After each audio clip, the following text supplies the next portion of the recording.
আচ্ছা, জীবনে কখনো কোনো মৃত ব্যক্তিকে গোসল করিয়েছেন? যদি কখনো সুযোগ হয় তাহলে সেই মৃত ব্যক্তিকে গোসল করাবেন। তখন খুব কাছ থেকে দেখবেন মৃত মানুষের দেহটা কতটা অসহায় লাগে, মৃত্যুর পরে মানুষের দেহ কতটা ভয়ের কারণ হয়ে দাঁড়ায়।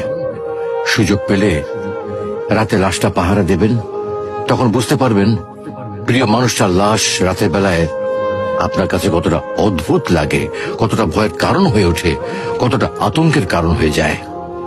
সুযোগ পেলে মৃত ব্যক্তির শরীরে একটু হাত লাগিয়ে কিছুক্ষণ তার স্পর্শ নেবেন।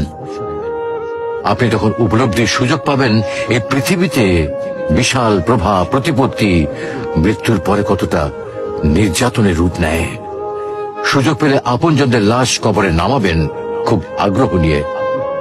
শেষবারের মতো মৃতদেহের মুখটি একবার দেখার চেষ্টা করবেন এবং বারবার উপলব্ধি করার চেষ্টা করবেন এই মৃতদের সাথে অনন্তকালের যাত্রার পথে এটাই আপনার জীবনের শেষ দেখা। সুযোগ পেলে মাঝে মধ্যে কবরস্থানে গিয়ে নীরবে কিছুক্ষণ দাঁড়াবেন। এরপর মনে মনে চিন্তা করবেন জীবনের লাভ ক্ষতির হিসাব। এই মৃত মানুষগুলো এই পৃথিবীতে কি করে গেছেন, কাদের রেখে গেছেন। যাদের রেখে গেছেন তারা কি কখনো এই মৃত মানুষগুলোকে স্মরণ করার জন্য কবরস্থানের আশেপাশে একটি বারের জনকে দেখতে আসে?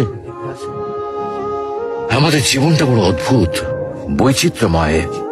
আমরা এর জন্য ওর জন্য, ধন সম্পদের জন্য, ঐশ্বর্যের জন্য, বাড়ি গাড়ি টাকা পয়সার জন্য কত মায়া দেখাই, আগ্রহ দেখাই, আরো চাই আমাদের।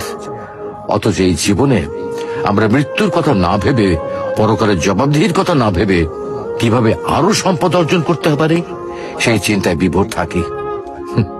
হায় রে জীবন, এখনো সময় আছে, ফিরে আসুন মহান রবের দিকে।